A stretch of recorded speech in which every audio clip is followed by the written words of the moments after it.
Welcome to another episode of Stowe Nation, a production of Park Media. Before I introduce today's guest, don't forget to hit that subscribe button, share, and leave a 5-star review. And if you find this podcast useful in any way and want to pay us the ultimate compliment, head on over to our Patreon page where you can subscribe to be a Classic, Stealth, or Beast Mode subscriber.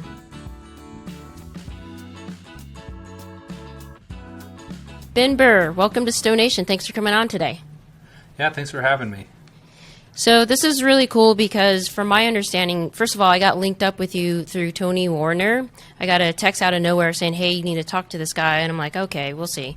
But actually, Tony was, on the dot in regards to referring you to come onto the podcast because you have a really unique situation in where, from my understanding, you fight for the public's right to use public land. And from my understanding, we're losing it. And if you don't mind, if you could just go into the Blue Ribbon Coalition and what you do and what it's all about. Yeah, no, that's great. I'm grateful for Tony for setting us up together on this podcast. I know he spoke highly of you and your show, and so it was good to make the connection. Blue Ribbon Coalition is a 501c3 nonprofit. We've been around since 1987, and their primary mission has been to fight to keep roads and trails and recreation areas open for the public on public land since 1987. And it was started in some ways as a reaction against, at the time, was this growing wilderness movement. And the public actually likes wilderness, but I think sometimes the public confuses the wilderness with the great outdoors. If you look at what the legal definition of wilderness is, it generally means that people aren't allowed unless they're coming in by their own 2 feet. And so what started happening is many areas started getting designated as wilderness. The land management agencies started enacting plans that were more restrictive on public land use. The Blue Ribbon Coalition started to react to that pressure. And so we still believe in protecting the environment. We still believe in being good stewards of the environment, but we also believe that people in the environment is why we enjoy public lands so much. The recreation potential they offer is why there's so much broad public support for public lands. And if we start closing out and restricting what responsible public users can do, you'll start to see the erosion for the public land system start. And so we've primarily fought to protect public land through administrative action, which is all the public commenting and things that go on with these land management agencies, and also in court. We're one of the few groups that will go and fight successful battles in court through litigation to keep these areas open, and we've been doing that since 1987. We've fought these cases clear to the level of the Supreme Court. Oh, wow. And a lot of areas are still open today because of court battles we've won in the past. And so that's where we've been since 1987. It started off with a lot of fights over road closures and things like that. But I see a lot of new opportunities and threats on the horizon, and one of those is actually dispersed camping. And that's part of why I've wanted to reach out and build bridges with the van life community, with the overlanding community, the RVers, all these people who love to go out and boondock and camp for free on public land. There's a lot of activity going on around that form of recreation right now, and if you're not aware of it, you might regret what happens here in the next couple of years if you don't get involved. Well, what exactly is going on? Well, that's a good question because it's happening on a lot of different fronts, and I wasn't aware of it myself until about 2 years ago, give or take. I grew up camping on public land. It's one of my favorite activities to do is to go out with a tent and a truck and just go find an open spot somewhere in the middle of nowhere and camp. That's what I grew up doing. I grew up in Utah. And that was always my preferred and almost favorite form of outdoor recreation. So when the van life thing, the overlanding thing, when all these got so popular, I was like, wow, people are finally catching on to this thing that I've loved so much. I'm glad. I hope they enjoy it. I hope they have a good experience. And we were commenting on the Alabama Hills recreation plan in the Dingell Act, which was passed in 2019, I believe. This was a big public land bill that Congress passed. They changed the designation of the Alabama Hills area in California to a national scenic area, which means they needed to change how it was managed. So they opened up to public comment. What does the public want us to do here? And those are the kinds of actions that our group will normally get engaged on.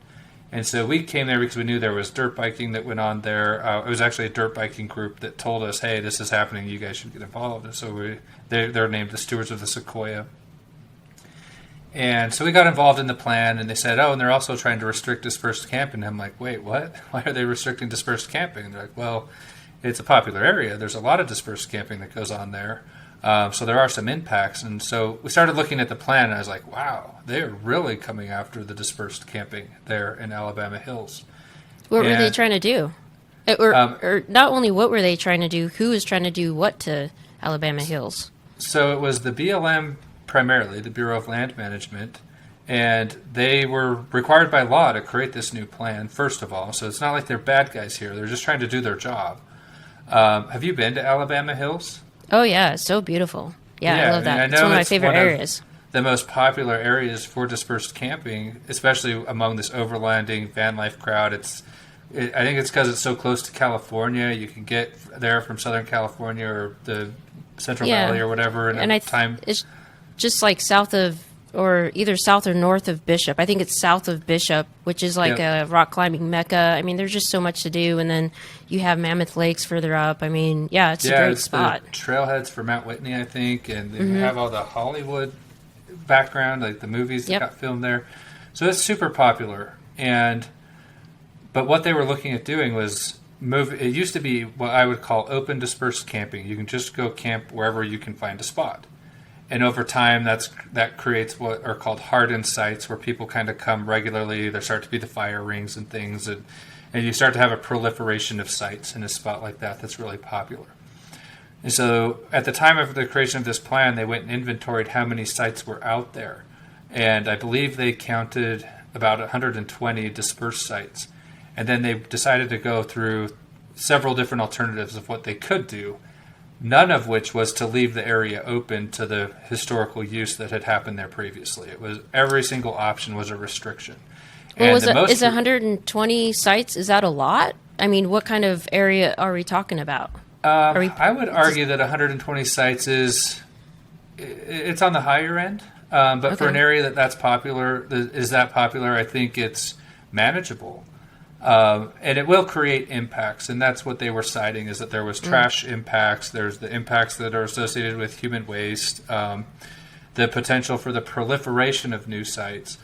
And so those are impacts that exist, and you can manage those in a lot of different ways. I mean, you could close the area to everybody, and there would be no more trash and no more human waste. That would solve the problem.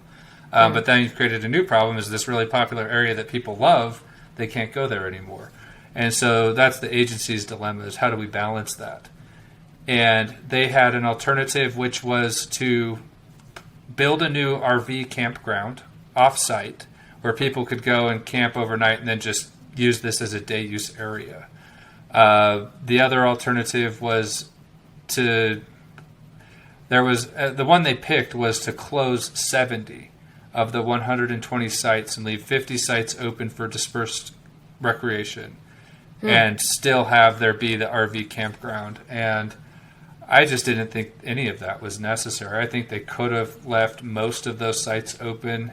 They didn't need to close more than half, especially if they were committing also to build bathrooms, trash facilities. The nice thing about an area like that, where people are kind of aggregating in a common area, you can build some centralized amenities that then, if people have them, they'll use them. If they don't, that's where they start to get creative, and that's where problems come in. And so they ended up closing 70 sites, and we challenged the plan. Once they release a plan like that, there's a period where you can appeal it. And we joined. So this was already. I'm sorry. I just want to make sure I understand you correctly. So this is actually became law, and then you appealed it. This is the current status now. There are now 70 fewer sites in Alabama Hills than were there 2 years ago. We tried to stop that. We did appeal it. we lost the appeal, and that's what's called an administrative appeal. You're not actually going to federal court. You're going to basically an internal judge within the Department of Interior who's being asked, did the Department of Interior make the right decision here? And not surprisingly, the Department of Interior's judge decides that the Department of Interior made the right decision. And they do. You lose 95% of the time on these because you don't have real separation of powers within the government like our Constitution says we should. But you have to do that step first before you can then take the next step, which is to actually go to federal court, take it to the judicial branch, and say they didn't do this right, or this is hurting our community disproportionately, and we need to rethink this plan. And so after I lost the administrative appeal, I said, okay, well, there is an argument to be made that I should take this to federal court, but that's where the costs get prohibitive. You need to go round up a really good attorney who can handle this, and you really need an army behind you. You need a fundraising base. You need a lot to go to court on an issue like this. And this was the first fight I'd ever gone into on dispersed camping related issues. If I want to go fight a fight about off-roading in Moab, I have that army already. I can fund a lawsuit in Moab at the drop of a hat because people love that area. There's so many trails there. That's where a lot of our membership base is. But this dispersed camping community, there's a lot of crossover, but nobody's been really directly engaged on this issue specifically. So what I normally will do in that situation is to then go do a FOIA request, Freedom of Information Act, and see who else submitted comments, who else was participating, because those are the other groups that would have legal standing to join us. And so if you decided tomorrow, like, oh, I'm mad about what happened in Alabama Hills, I want to go protest this, you're out of luck. You were not there during the comment periods like we were. A lot of these processes take multiple years to unfold. And if you're not there every step of the way, if you get mad at the end and say, hey, we want to challenge this, they'll be like, well, you don't have standing to take this to court because you didn't participate in the process. And so I went and saw, well, maybe we have allies. Maybe there's some other groups that could join us. And there was not a single one. There was us and Stewards of Sequoia, which is still a great group, and they have a lot of resources too, but not enough to mount a federal lawsuit on this issue at the time. And that's where it kind of hit me as like, oh my gosh, you have this community. Look at they're dropping $100,000 into a van, and then $50,000 into upgrades, or they're decking out a Toyota Tacoma, and they have no idea this is going on. The economic resources are there, staring me in the face, and nobody's organizing and mobilizing this group to say, hey, there's some problems here. We actually need to fix these. And I'm confident if I could go back and do this again, and if I had Storyteller Overland, if I had Tony Warner, if I had an army of people where I could say, hey, BLM, here we are, the collective voice of this overlanding community and this van life community, and we are analyzing your plan, and we agree. We don't want the human waste problems. We don't want the trash problems either. And we want to go get grants and work with Tread Lightly and build bathrooms. We want to build trash cans. We want to help maintain the area. We'll come do volunteer cleanups. We'll come with management solutions to this, but just don't close all our stuff down. Help us help you solve the problem. And we didn't show up and do that. And I think if we did, we probably could have advocated for a stronger plan that addressed our interests more meaningfully. And then even if they chose not to, then we would have also had the fundraising base and the community, the army, to say, you know what, we actually just need to take this to court now and see what a federal judge has to think about this, because this is a loss of access of a public benefit to the public. And I think it could have been challenged in court. And so that's where it really hit me that if I don't get my act together and start mobilizing community around this issue, we're going to lose a lot of dispersed camping access before anybody even knows there's a fight. And if you show up 2 years late, you're too late. And a lot of these things are already 2 years in the process. And fortunately, I did at the time go start engaging on a lot of these other fights in other places. And so the next place where the shoe kind of dropped was in Colorado. We have some local communities in Chaffee County, which is Salida, Buena Vista, It's kind of in that middle central, I think it's State Road 50. You're right in the middle of all the 14ers, the backcountry of Colorado. These are the access points. But you have these really small towns. They don't really have a lot of amenities. They don't have a lot of hotels and things. They're close enough to Denver that you did get a lot of the van lifers coming out here. They'd have internet near the towns, so you'd get people camping around in the foothills of these towns to then enjoy the outdoor recreation lifestyle that you can enjoy there. And the locals who live in the area don't like the perception of this. There's all these quote-unquote squatters living around our little enclave that we've built here in the heart of the mountains of Colorado. And so they started this process that they called Envision Chaffee County. And these are pre-baked processes. They want an outcome, and then they build a public process to get them to the outcome they want. And this is what that was. And they hire some really well-paid consultants to do the work for them. And in this case, they actually did this and said, we could close down all the camping around the communities here in Chaffee County and put everybody again into hardened RV sites, developed sites. And I guess I do want to know your feedback. Is that what you have in mind? Like when you buy a Sprinter van, do you just want to go park in an RV site with a lot of other RVs? No, not at all. Part of having that 4x4 Sprinter van is to be able to get, somewhere kind of deep out of, I guess, the population and be able to enjoy the actual wilderness and, get away from it all. But, I've seen some RV parks where it's literally just a parking lot, and that's no fun. I didn't travel, 6 hours just to park from one parking spot to another. It's one of those things that I'm really glad to have you on the podcast because, you mentioned it earlier, like you don't know until it's too late. And so there's like this secret war going on that you're championing, which, by the way, thank you very much.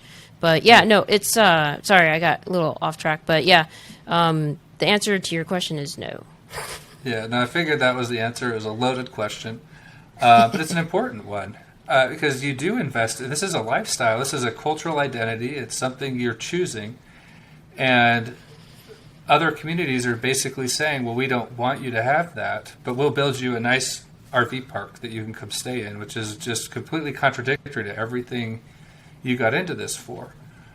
And then they had the nerve, or I don't know why they chose this, but they then called them community concentration zones, which is just really bureaucratic, first of all. And then I said, well, wait a minute. What are we doing in these community concentration zones? Like, well, we're camping. I'm like, so we're building community concentration camp zones? We're concentration camping? Like, what are we doing here? Yeah. We're taking the people we don't like and that we don't want in our community and putting them in it's just this horrible branding from their paid consultants. I know. But we pushed back on that. We engaged on that on a county level in Chaffee County, but then they prompted the Forest Service and the BLM to update their plans in those areas to try and make them compatible with the community plan they developed. And that's happening now. And we did the first round of public comment. We'll probably see another round come as they respond to the feedback that groups like mine and others gave them.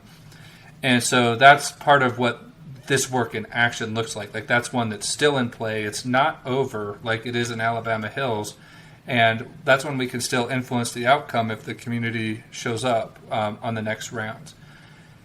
And then as I was engaging on those issues, we're currently involved in a legal settlement with the Southern Utah Wilderness Alliance in Utah.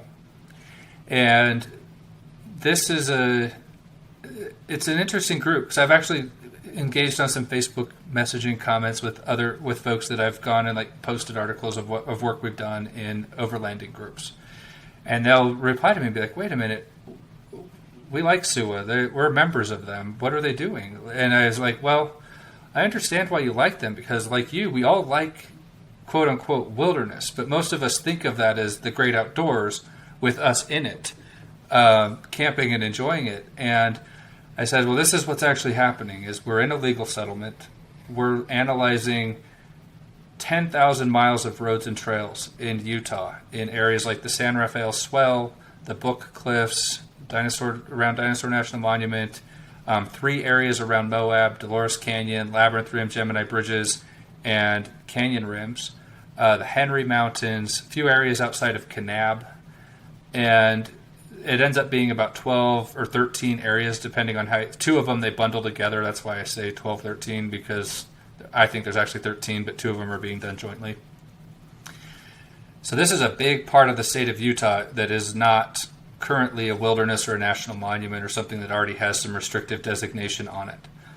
And so these are the areas where you have open dispersed camping, where iconic places. If I was to show you some of the camp spots I found in these areas out doing trail inventory work, I know hundreds of some of the best dispersed camping spots on the planet in these areas. I'll get those spots when offline. Yeah, some of them I don't mind sharing publicly because, and I'll explain why. So we get done with the first area, which is called the San Rafael Desert. And so this is an area that is south of Green River on I-70. West of the Green River, it's this big open desert, as if you're going down to Hanksville and to Lake Powell in that area.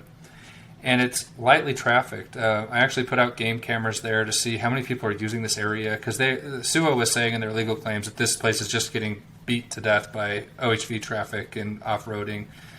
And I put out game cameras, and there was like 7 off-roaders in like a 2-month period. This is not getting heavily trafficked. So it's a great remote area. And the BLM analyzed this, and SUA wanted there to be about 300 miles of roads and trails. Well, let's say this. There was 300 miles recognized at the time SUA filed a lawsuit against these plans. The BLM then had to go, as part of a settlement, the BLM agreed to go redo all these plans again. As part of that process, they looked at the ground there, they looked at satellite imagery, they hired travel management consultants to come inventory all the routes, and they actually found about 1,200 miles of routes out there. And so they're like, well, we'll analyze all of them since you're forcing us to do this again. And they decided to end up opening about 800 to 900 miles. And so there was and technically those roads were all there, people were using them, but whether they were recognized as open designated routes by the BLM, they weren't that status until they'd gone through this process. And so SUA wasn't happy about this because it ended up opening almost 600 miles of roads that they didn't think should have been opened. They were not happy with 300 miles. And so we get their appeal. They went through that same process we did with Alabama Hills. They appealed it. And we read their appeal, and I was like, the first part is kind of the, not boilerplate, but the standard legal arguments. And then by the time you get to like the 18, 19, 20 pages in, you start getting to the meat of it. I'm like, all right, here we go. Here's the bad news side-by-sides and all of the off-roaders that are tearing up the desert. And I get into this, and like, the BLM did not analyze and take a hard look at dispersed camping. I'm like, wait a minute, what? I'd been out there before. The only people I saw out in this desert were Subaru Outbacks with Protect Wild Utah Sewer stickers in their windows. And I'm like, you're going after them? Those are your members. Those are your people. And they said, yeah, they didn't take a hard look because the way SUA looks at this is they don't like roads on the landscape at all. And to make their legal arguments, they need to say that the roads create this really big impact. But you're out there on these roads, and they're just 2 tracks. They're 10 feet wide. And so if you were to measure the length of the road and do the math and figure out the acreage of how much impact these roads actually create, it's pretty low. But the BLM policy says you can take from the center line of that road and go 30 feet out on either side and turn around. If you're needing to pull off and turn around, you can pull off and camp. And so they say, oh, well, because of dispersed camping, there's an actual 30-foot corridor on each side of the road that triples the impact of that road. And that's why you need to take a hard look at dispersed camping, because now you've created, eventually the calculation was 8,000 acres of impact on a 300,000 acre area. So we're still talking less than 1%, give or take. I'd have to double check the calculations on that, but it was about 1% or less of the area is actually impacted. But to claim that level of impact, you have to assume that people are actually camping along every inch of that road. And you get out there and look at these roads, and most of them are just kind of these sandy roads that pass through acres and acres of black brush, open desert. an overlander van life, you're not going to camp there because if you keep going, you end up getting into some like really scenic red rock type formations and backcountry rivers, things like that have really cool spots. And that's why you'd be going into this desert. And so they said that because the BLM didn't analyze that whole 30-foot corridor, that dispersed camping was the culprit. Because they didn't have evidence that OHVs were out there tearing up the landscape. They just didn't. I've been out there. There is no evidence of that. And so they had to find a bad guy somewhere, and it turned out to be the most convenient one was the dispersed camping community. And that was where I was like, oh my gosh, this isn't just Alabama Hills. It's not just Colorado. We're going to have to start protecting this in our actual lawsuits we are currently in. And so that's an active case right now. I was just getting correspondence from our lawyers today on how to fight to keep these roads open in the San Rafael Desert, which is primarily a fight to keep dispersed camping open in that area. I didn't go into it thinking that's what it was going to become, but that's what it became because that's where what I would consider SUA to be an anti-access group. That's where they're taking this fight.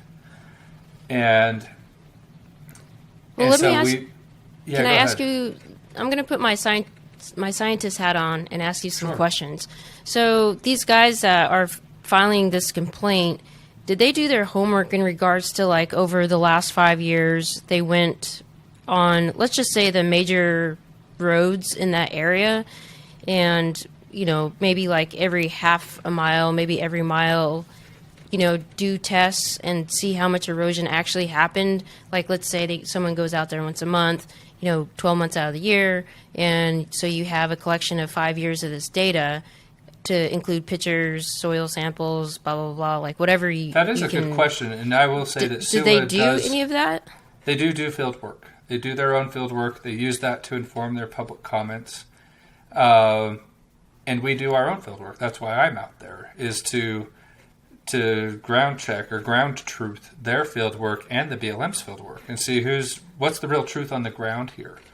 And then everybody creates the narratives around their own experience out there in the land. And their field work can range from being pretty good to extremely good and thorough. But it's still, you have this bias that creeps in. And you raise a good question there and the reason why I said earlier that I don't mind sharing spots is one of the primary reasons they'll advocate for a closure of a route is if it's reclaiming. And so if you're not actually using it, then they'll say, oh, that road, no one's using it. It doesn't have a purpose. It doesn't need to be there. Let's just go ahead and close it.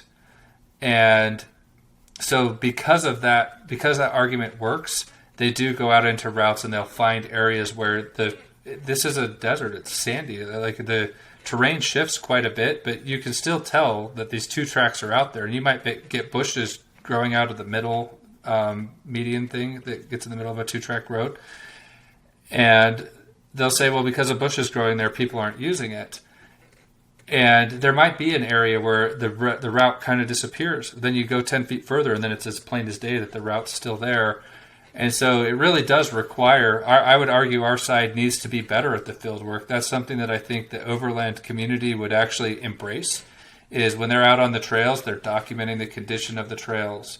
That I would love to have more scientifically minded folks that love being out there and that are doing it responsibly, documenting these trails and producing our own fieldwork that we can all share with the BLM so that they're hearing from all the different perspectives here, because otherwise they just hear a biased narrative around what is some not terrible data, but it isn't complete and it is biased toward a certain viewpoint. And so that's where I think we can add a lot to the discussion as an off-road overlanding community and as people who are actually the ones out there. When I've been out there, it's usually been people out there camping. We are the ones out there. And so hopefully that answered your question to some extent, but well, I just find it hard that there's roads not being used, because ever since COVID, it just seemed like the entire industry of RV and sprinter vans and anything outdoor and recreational just exploded. So I just find it super hard to think that they're like, oh, we're going to shut this down because nobody uses it. I feel like that is kind of the opposite in the last couple of years. Yeah, no, there's definitely a huge demand to access these areas. What you find has happened in this case is, so SUA started this lawsuit back in 2008. It was around some resource management plans that got released under the Bush administration. And we're now in 2022, and there is no end in sight for when this process will be done. In the middle of all of that, we had a motorcycle club have 100 volunteers to come put up signs, let people know where all these new routes were, that not new, but the routes that are now newly recognized as open. So that people know this route's open, you can use it, it's fair game. We could share this data with like Onyx and the mapping apps and all these places. Until then, it was like a black hole. You wouldn't know if one of these routes was open or not while they were analyzing it until the plan got done. And so without the knowledge that the routes were there and that they were open, they were being inventoried, you kind of have this fog of war where people don't know that the routes are open, so they stopped using them. And that works to SUA's advantage. I've run into instances on these travel plans where I can't say I don't have direct evidence, but somebody has gone out and blocked routes with deadfall wood and boulders and things like that to make it look like the route's closed. And then surprisingly, a few years later, hey, this route's reclaiming, no one's using it. Well, it was illegally blocked, which is a criminal misdemeanor in Utah if you were to get caught doing it. And so there's been times where I found illegally blocked routes and I report them to the BLM and say, this is closed. We're still analyzing this in travel management. But if you're not me, if you're not like up to your neck in this work, you don't know how this works. If you're just out there finding a spot, you see that, you're like, oh, I must not be able to go there.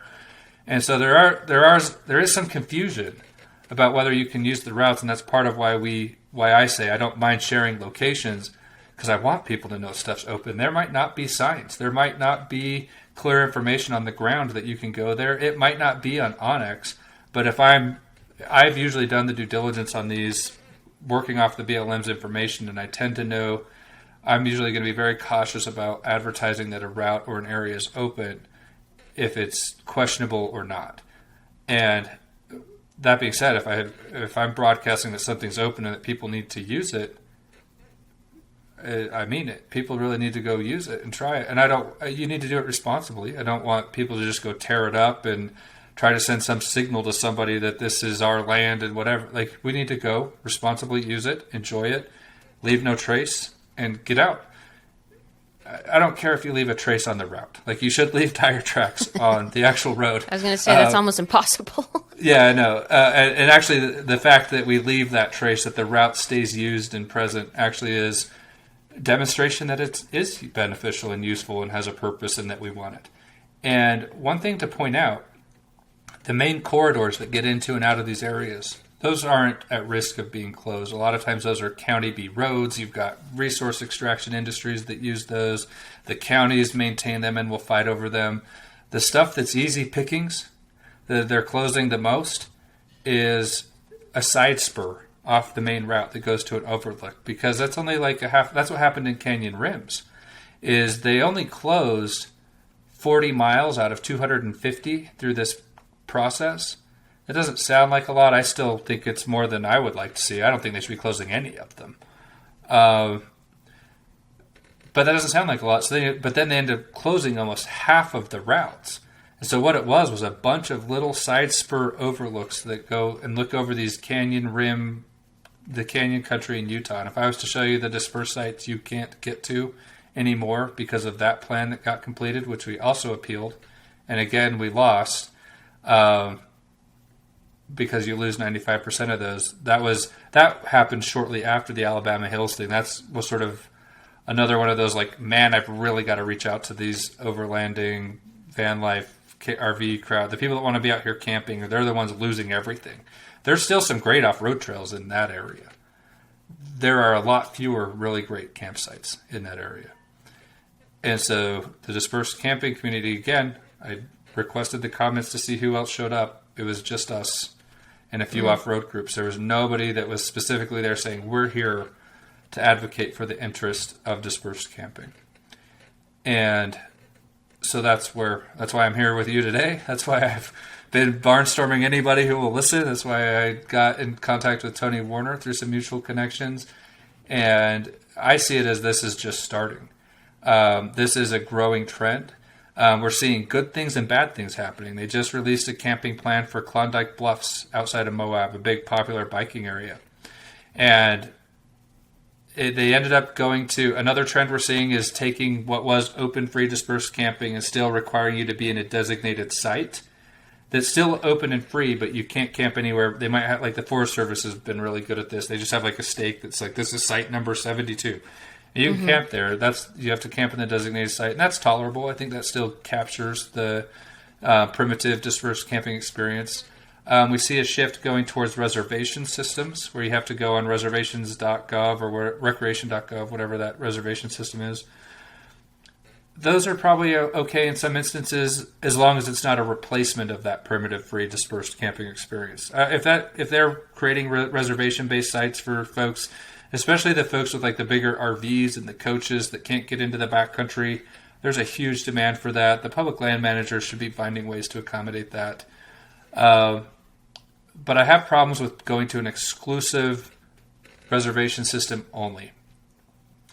And the big reason I don't like those is we're starting to see the studies come out. There was actually a study done by a University of Montana professor, and they looked at the geolocation data of people's cell phones that was anonymized just to say who's actually using these dispersed sites when they're on a reservation system. And they found out it's upper income, predominantly white Americans that are going into these reservation systems. So you start to get into equity problems where they're excluding lower income Americans. They're excluding based on race and class. And so they have problems built into them. And I'm not an expert at that stuff to even tell you where to begin on how to fix it. But I had concerns that would be the case with these reservation systems, and I'm not surprised to see the studies going in that direction and proving that that's what's happening. And so we ought to be thinking long and hard about. I'm worried everywhere we'll see these reservation systems because the land managers, if they see it working somewhere, they'll be like, "Oh, let's do that here too," and they all just kind of copy and mimic each other. And I think they need to take a hard look at the socioeconomic impacts of these reservation systems before they adopt them across the board everywhere. Because I do think you have a lot of people getting into van life as an alternative economic approach to life. You're doing it to kind of rebel and protest against the traditional American life, and I kind of like that about it. It kind of is exciting to say there's other options. You don't just have to go get a mortgage and live in suburbia. And so I like it to be a lot more inclusive than what we're seeing. But with Klondike Bluffs, I kind of got off on a tangent. They actually decided to require you to have a toilet facility of some kind if you're going to be dispersed camping there. I'm like, great.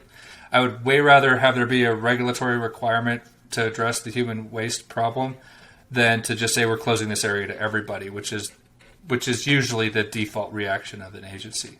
Is that the number one scare that's kind of triggering the snowball effect? I mean, what's really going on? It certainly is. It's listed on almost everything, and it's not without merit. I mean, if you go to a really popular area, especially out in a desert part of Utah where you can't really dig into the rock or whatever. I mean, you have places where you're out on sandstone and you can't really bury human waste out there. And so if there aren't facilities, you have an emergency, you're going to go wherever you have to go. And so to have people to start to build a culture of responsibility that says, look, if you're going to go disperse at camp in these really primitive areas, there aren't facilities, and it's a regulatory requirement. And if you get caught doing it, or get caught out there without one, that's an easy enforcement tool. A ranger could come out and say, hey, to be here, you have to have a toilet. Show me what you're using for your toilet. And you have to have something. That's a great opportunity for the industry to step up and say, we're going to come up with 10,000 solutions to this problem so that people can have sanitary, efficient, and tolerable human waste facilities with their dispersed camping rig. And the industry is already doing that. But they should step up and sponsor those kinds of solutions and be the solution instead of come begging for our access back after we've lost it because we didn't do it right the first time. Yeah, I mean, once the government takes something, they're not giving it back. So once it's gone, it's gone. Have you ever gone out to Quartzsite, Arizona? Because that's one of the largest BLM sites. And I went out there right before Thanksgiving, I think. So, I mean, it was Arizona, so it was very popular at the time for the RVers. And it's like an entire town. But what really amazed me was the fact that for the amount of people that were in that area, everyone was taking care of the area, and they had a system. Like I had to check in, like if you and they make sure that you rotate the spots within, I think, 2 or 3 miles or whatever the law is. Have you gone out there and actually studied their system? Because it seemed, from at least from what I've seen, it seemed pretty successful.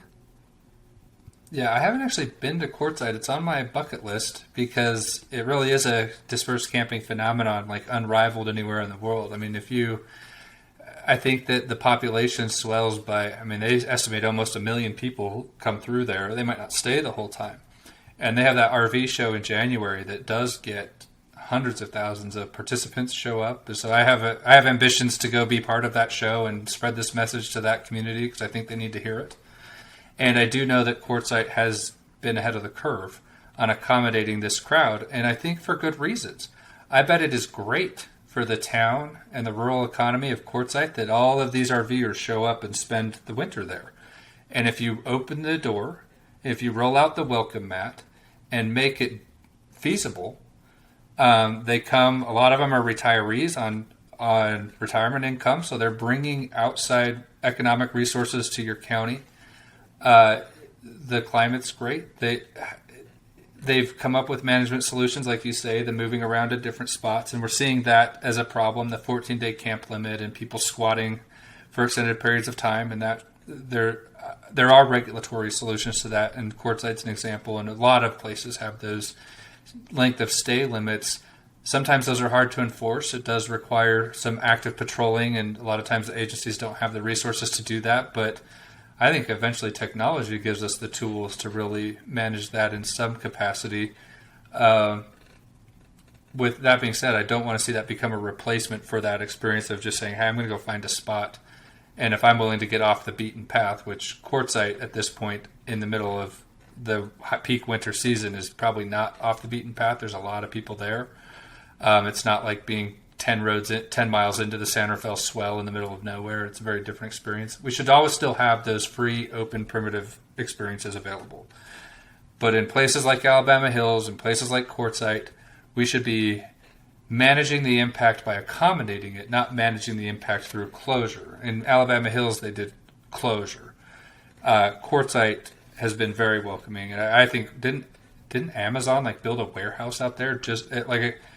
I've read some of the books about this, like Nomadland, some of these, Yeah. and they're like, Amazon saw there's this workforce here right in the quarter that they need a surge in their workforce, and they ended up hiring the retirees. And I can't say, I know there were trade-offs there, cost and benefits to both parties in that situation. But it's an example of saying, look, this is not just an impact to be mitigated. This is also an opportunity to be welcomed. And I think that a lot of the rural counties that I talk to, they know about the economic benefit of outdoor recreation. They work hard to build new mountain bike trails. In states like Utah and others, Nevada, Arizona, you do have kind of this welcoming attitude toward off-road recreation, but there's also some conflict that comes with that as well. Hikers, backpackers, that crowd's low impact, but they'll come stay in the hotels and do whatever. And I look at the dispersed camping community and I'm like, here you have folks who are generally living on either a fixed income or some remote form of income. Even before COVID, it was these digital nomads.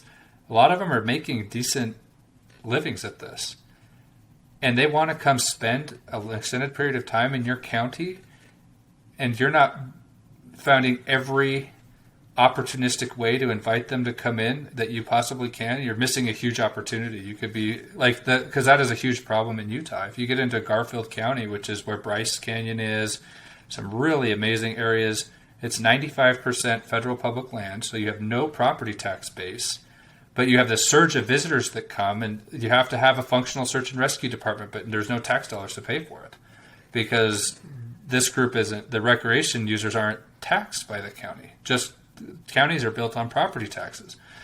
And so I'm like, how can you not find a way to get this dispersed camping community to help bring economic activity to your county so that you can fund the amenities that they need? And that's, I think, going to be, instead of playing defense if the dispersed camping community was organized and built their movement into something that could publicly advocate for really good policy that accommodates their interests, I'm pretty confident I could walk into the door of any county commission in Utah and sell the economic benefits of this and get them to, but we got to decide what we want. Let's build the movement and then go in and say, what do we actually want? Maybe the 14-day length of stay thing. Maybe there should be extended stay permits. And so you're permitted, you're paying something like a temporary property tax. And they're saying, yes, come be part of our community for the period of time you want to be. And this is low impact economic development compared to building a home where you have to build roads and sewers and electrical infrastructure and Wi-Fi broadband stuff. And you have to have a water right allocated. Like, it's hard to develop in the rural West, this long-term suburban life that everybody's gotten accustomed to. But if you were to accommodate the digital nomads that just need enough water to survive and are low impact users of all the resources in the area comparatively, but they also bring high income jobs and expertise and diversity of experience to your county, I just think it's an untapped economic benefit that nobody's really embracing quite yet. And it's because the community's not organized, which is evidenced by the fact when I go and fight the legal fights, they're not there. And so that's part of everything I'm trying to accomplish with an interview like this, is just to say, hey, you guys are doing something cool. Let's all do it together, and let's find a way to make this a lasting part of a lasting fixture of the American cultural experience. Like, this is something that should be valued and welcomed, and let it grow organically and become. I actually, that's what I like so much about it. Is there's so much.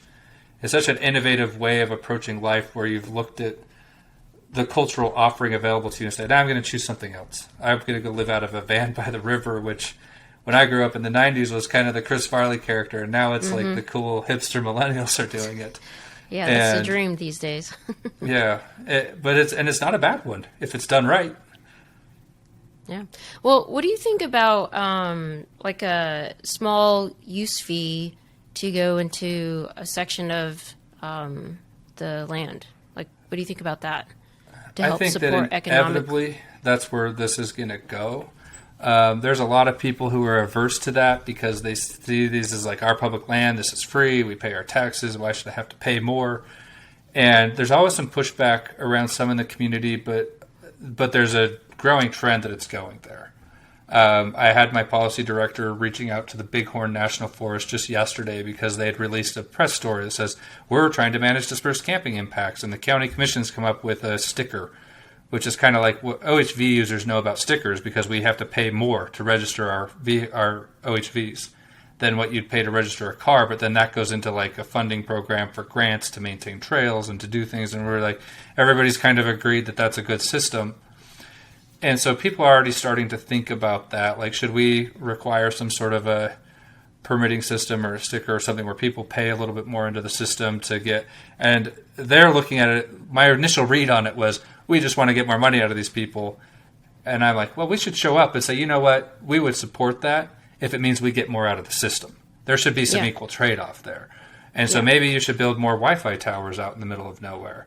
Maybe we should have more bathroom facilities and dump tanks, so that like the things we need to go and make this a comfortable life for us and a low impact environmentally and whatever for you. And I think if we started to show up in an organized fashion with hard asks for things like that we as a community want, I think you'd find policymakers willing to give it if there was that trade-off. And so I think it would be good. At first, it'll probably start as like a case-by-case basis of reacting to what's actually happening on the ground. But eventually, I think it would be good to have, I mean, my vision is to probably have like a working group, a think tank of sorts of influencers. It could be someone like you, people in this community where we're all kind of putting together some guiding principles, policy asks, and then starting to build a network of either volunteers or policy people in different counties or high value areas for this, who kind of are the boots on the ground making good policy changes happen.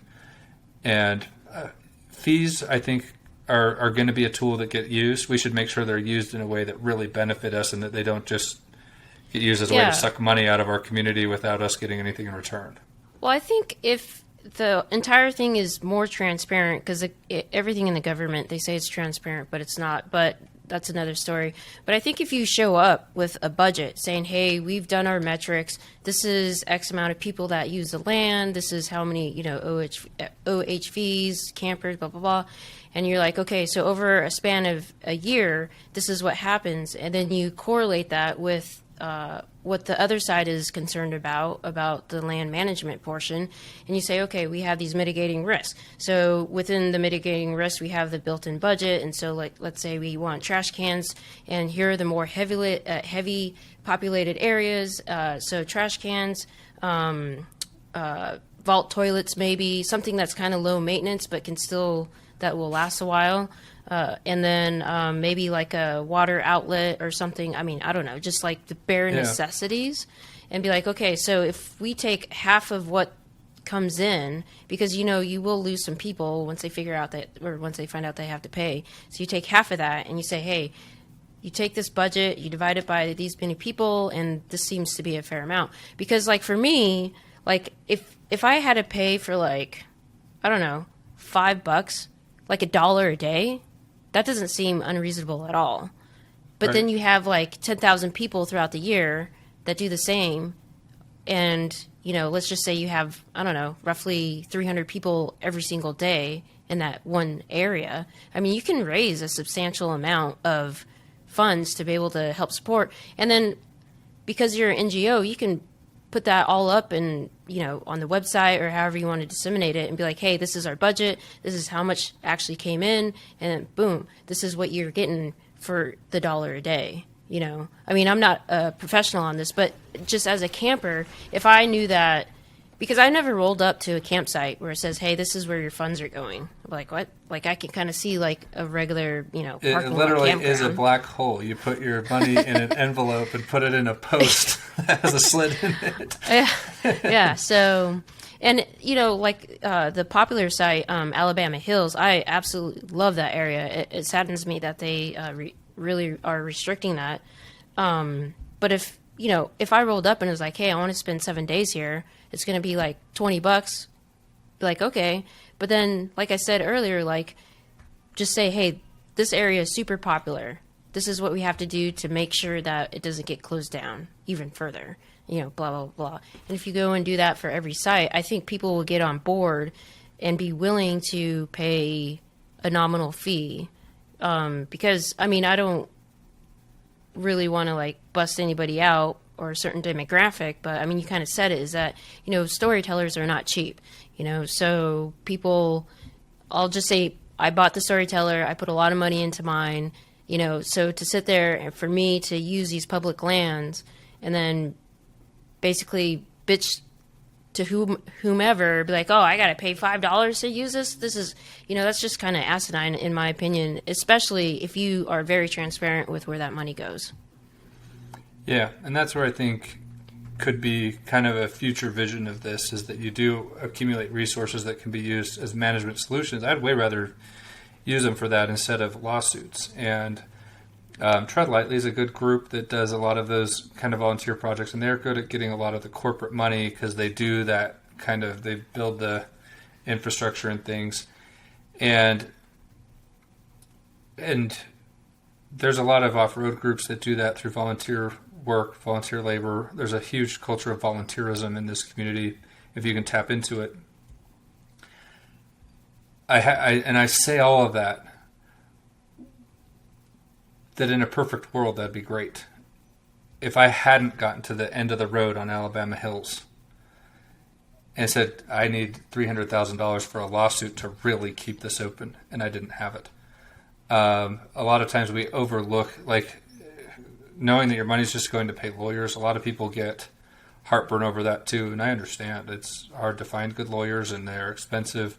Ultimately, if I had substantial support from the overlanding community, I'd hire a staff attorney that's their job, is to just do the dispersed camping stuff, so it starts to become less of a out-of-pocket cost. But where we are in this space right now currently is we are going to need to have good lawyers that know these issues inside and out. And we're setting that up. We're doing the advocacy work so that when we need lawyers, we can I mean, I did every step of the way on Alabama Hills till that last step where I needed the lawyer. And I'm doing that on a whole bunch of other plans just because I think the community, once they learn this, they will rally behind that. And if we're not ready to go to court, and if we're not ready to go to Congress and to state legislatures and county commissions and ask for what we want, allocating a funding source to just build the infrastructure is only going to get us so far. And so that's what I want people to understand, is that there is kind of an acute need for some of this higher level form of policy influence in this space. And if you don't invest in that at this point in time, there will be a lot fewer bathrooms and garbage can facilities to build. And so we shouldn't overlook that cost, and that's what keeps me up at night, is knowing that I could set up some of the best fights here, and if I haven't actually mobilized an army that understands the stakes and understands what these fights take, then I'm going to end up without enough gas in the tank to go the whole distance. And so I'm committed to making sure people get the message and that they learn what's going on. And if you were to go to, I actually bought the domain name. It's called Dispersed Camping accessalliance.org. And that actually just redirects to our Blue Ribbon Coalition website project page for dispersed camping. And that's just an email list. It's free. It doesn't cost anything, but that'll at least get you to where you can learn what's happening. And so anytime we have any work that's relevant to dispersed camping, we'll try to send out to that email list what's going on. And so currently right now, I know we have an active plan in Rabbit Valley, Colorado. This is in the McInnes Canyons area, which is right on the border with Utah. It's a national recreation area, national conservation area. Really popular destination. They've already enacted some of the restrictions there. They've already limited it to a handful of designated sites. And now they're implementing the plan, getting public comment. And so we have an action alert where people can just go put in their name and address, and it has pre-filled in content, which is what we call a form comment. And if you don't have anything, if you don't know anything about the area, but you just care about making sure that the dispersed recreation voice is amplified, you can go submit the form comment. It's better than doing nothing. If you're familiar with the area, you should change the comment that we've created and add your own perspective into that. And that actually goes a long way into influencing how these agency decision makers decide what to do. If they hear from a lot of authentic voices who've been in these areas or who have plans to go there, if you were to just say, look, I haven't been to this area, but I have become a participant in this van life community and I look for areas like this, and now that I've learned about it, it's on my list. And this is the experience I look for. I want primitive camping. I want free camping. I want to have an overlook. I want to be able to go off on some pullout where I'm away from all the other users, and that's what I value in a plan. And I hope you'll keep some of those types of routes open for me. That would go a really long way. If I had 10,000 people saying that on these plans, it would be really helpful. So voicing opinion, obviously money to help pay for the lawyers and other logistical things. What else can we do to help? So spreading the word. So Blue Ribbon Coalition, I just started running it about 7 months ago, and I took over the Instagram account a little bit after the Instagram account. There is no natural tailwind anymore on Instagram. To get followers, you really have to work for them. But I know that there's so many Instagram accounts out there in this van life overlanding space. And if I could just, it's kind of this like death spiral where it's like you produce content, but it doesn't go anywhere to try to get followers, but then you can't get followers. And so then you're like, well, why waste my time making content? I have other important things to do. But I would love for the social media community of this overlanding van life space to help promote our work. So if you sign up for the Dispersed Camping Access Alliance and you think the information we're sharing is valuable, help us spread the word. There's so many influencers in this community that I actually worked on an issue related to Lake Powell. Our reservoirs in the West are really struggling right now, and people are getting really anxious about it. And I looked at the Lake Powell situation. I'm like, there's nobody advocating. It's like the Dispersed Camping community. There's no organized voice. For the recreation users, the water users have a loud voice, justifiably so. They should. It's really important to have water out here. The power generation component of these dams has a really big seat at the table, and they should. But the recreation economy around Lake Powell, we estimate to be between $2 and $4 billion. The power generation's under 500 million. So we're 5 times bigger than the power generation component of these reservoirs, and that's massive. And we're 5 times bigger, and we have no seat at the table. And like, that is a mistake. That is our fault. We need to organize and be at that table. We don't get to be the only seat at that table. The water and power, like, that stuff's crucial. Like, they should have a voice. But recreation's important. It's economically important. Without Lake Powell, Page, Arizona's in a depression. And yeah, I've been out there multiple times.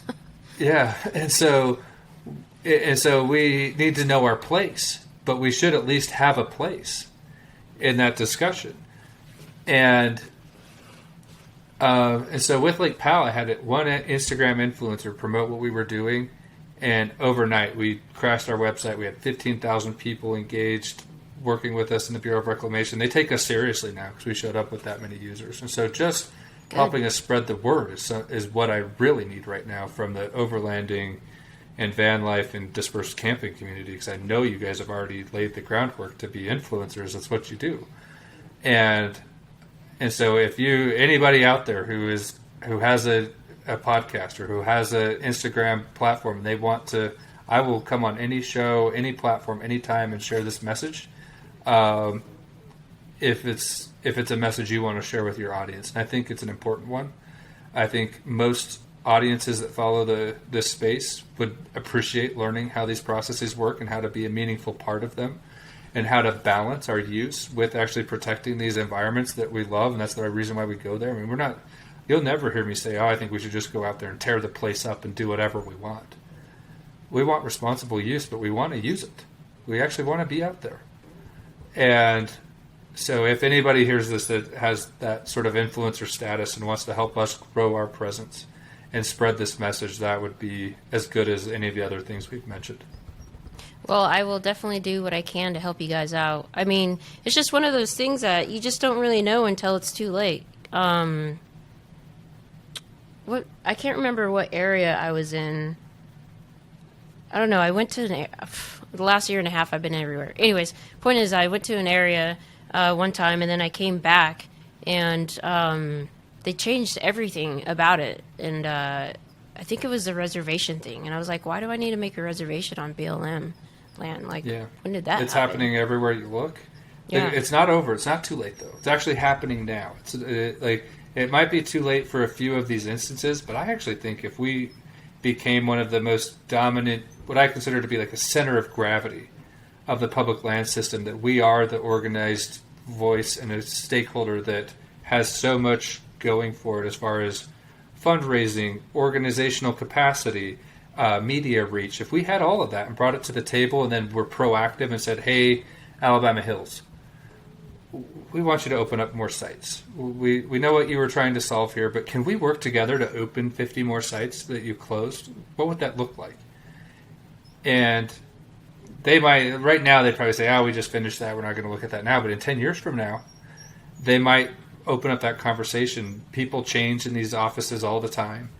And you might get somebody who's open-minded, we could go to Congress and amend the law if you had that much going for you. And that's something that people don't understand, is that outdoor recreation, interestingly enough, really doesn't have a lot of leg to stand on in the law. If you're a cattle rancher, you have the Taylor Grazing Act. It gives you property rights. It gives you legal status. If you have a grazing permit on public land, you have a lot of standing under the law to be an influential component of the public land system. If you're a mining claim owner, you have that. If you're a recreation user, you don't. All you have is access to participation in the public feedback system to advise these land managers on what we want. And for us to, when we win in court, it isn't because we come and say, hey, recreation users have this inalienable right to use public land.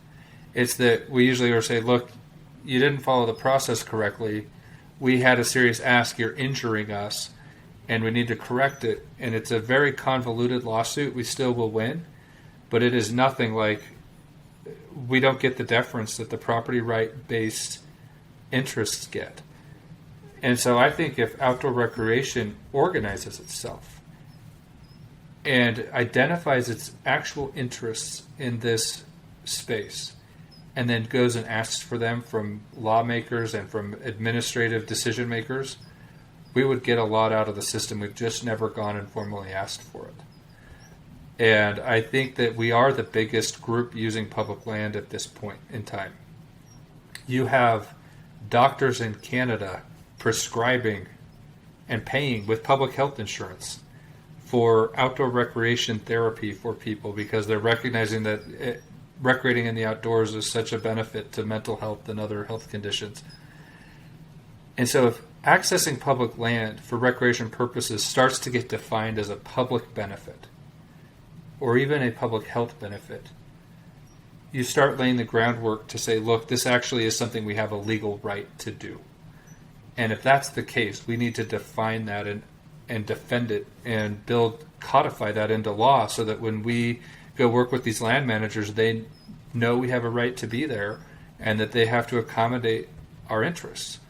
And we just haven't gotten there as a community yet. But that's what I think is probably phase 3, 4, or 5 of this movement. If we can get there, is there's a lot going for it. We have the economic resources are there.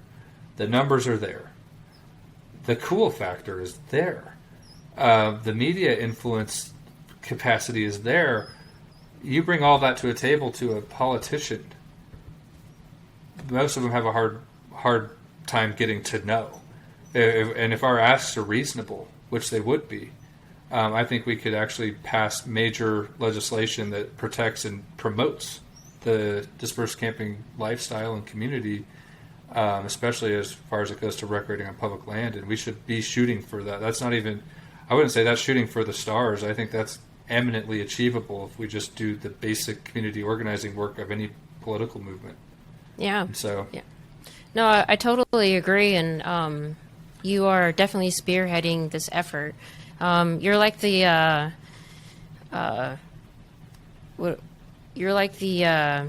like a John Muir for public land, go out and fight for the land, go out and fight for the people's use of the land and preservation of it. So I think after people listen to this podcast, if they don't try to do something to help your cause out or in some form or fashion, I'd find that really hard to believe, especially in the storyteller community.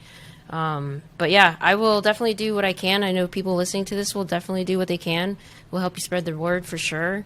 And it just sucks. I don't know how else to put it. It's a good story, right? I mean, stories, you need some conflict. And sometimes if you're just out there enjoying a beautiful landscape, there's only so far that story goes. Mm-hmm. But the fact that there is a conflict there, it says, well, should we actually be here? Yeah. And ask that question and say there are oppositional forces that think we shouldn't. You just have to start asking yourself, well, why? Why is this so meaningful? It isn't just this nice view I had tonight of the sunset. There's something more going on here.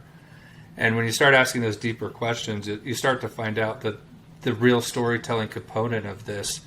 And so I think if your purpose, I think that's why it's such a perfect fit to have this discussion on the storytellers, to the storytellers community, is that this is one of the real big stories that's happening right in front of your faces on this lifestyle that you're and community that you're a part of. Let's make sure it's a good story. There will be some conflict, there will be some back and forth, but that always makes a good story. So let's make it a good one. And I want to be a character in it. And that's been the case in public land. I mean, you bring up John Muir. There's always been kind of these personalities that come and drive a change, and if that's me, great. But if not, somebody in this community needs to help build what we're starting. And so much good work's already been done. Like, I actually love following all these Instagram accounts and seeing these lives that people are building around this lifestyle. There's great stories out there, but it'd be really unfortunate if that got taken away just without knowing. And it is happening now. It's not too late. It's actually just getting started based on my experience of this. The Alabama Hills was my first kind of shot across the bow that there's a problem here. But there is a lot more work to be done, and none of it's over yet. And most of it's just starting, and if we show up, I think we save a lot of it. Yeah. And so let's get working on the same page, and I'll share everything I can to make sure people know what to do at the right time in the right place. Sounds like a good plan, Ben. Well, I thank you so much for coming on and sharing this story that I never heard of until I just talked to you during this podcast. And, please reach out anytime if you guys need anything. And I will definitely do what I can to help you out, whether it be in the influence area or even out of my own checkbook. So just let me know. Yeah, well, we appreciate it. We'll take all the support we can get. I definitely would love to come back on the show later as new things come out. I'd love this to be a distribution platform to share this information, because these plans are coming out every week, and I'll come back anytime to talk about them, or if you think there's other people that need to help us spread the message, I'll definitely stay connected with you and anyone else you think would be a great ally for this. Yeah, for sure. So I like to end every podcast with one question. And it's a little bit different because, A, you don't own a storyteller, but you're definitely you said yours is for sale. Maybe we can cut a deal. Maybe let's talk about it after this. But you're definitely a part of the community for sure. So I'm going to go ahead and ask it, and that is, what does it mean for you to be a part of this donation community? Part of it's what I've already said, but I think that what has made the American experience work is that there's always been this release valve. I studied American Studies in college, and for some reason American Studies programs love talking about Frederick Jackson Turner, I think, the Turner thesis on the frontier. And he said in 1893 the frontier was officially closed. Every single tract of land had been barbed wired and platted out, and it was over. And what they're saying is like that homesteading moment was over, where the frontier could be the release valve for everybody moving west. But we've always invented new frontiers as Americans. We've gone to space, or we've invented the internet, or whatever. We always create these release valves where people can go find new opportunities and alternative ways of doing things if the old system wasn't working for you. And that's what I see the storytellers community is saying, look, we're going to go chart something new. We're going to go make something new on this American landscape that's different than what's been done before, and we're going to do it our way and leave our own mark. And that's like just a core part of the American experience for me, and I would hate to see that stifled by some sort of bureaucratic meddling. It's worth fighting for and defending and letting people have that experience. And at the core of it is sort of this freedom that says, I'm going to try this other thing, and I'm going to find a way to make it work. And then you do that in the context of these landscapes, and it is just it's a blessing, and it's something that should elevate people to be something better and to give more to this and create a path for other people to also experience it. And so hopefully that is a good answer. I mean, I think that that's what this storyteller community is doing, and hopefully thousands and thousands and millions of other people get to experience something like it, because I think there's inherent value and dignity to it, and that's why I care so much about it. Absolutely. That's a great answer, and I totally understand exactly what you're saying. So, and I think this is going to resonate with a lot of people that are listening. So thanks for sharing your story and your fight, and hopefully we can fight arm to arm here shortly. And, like I said, just reach out if you ever need anything. I will do that. You can expect it. Thank you for having me on the show. Stonation is a production of Park Media. The executive producer is Younghwa Kim. The audio engineer is Stephen Grasso. The marketing director is Guillaume Golson. The original music and artist is done by Jason Walsmith. The sound designer is Lorenzo Interiano. And the webmaster is Peng Shi. Without any of these people, this podcast couldn't happen, so a big, huge thank you. And a big, huge thank you to you, the listener. If you like this episode, please don't forget to subscribe, share, and leave a 5-star review. This is Young Wall with Stowe Nation, and I can't wait to share the road with you.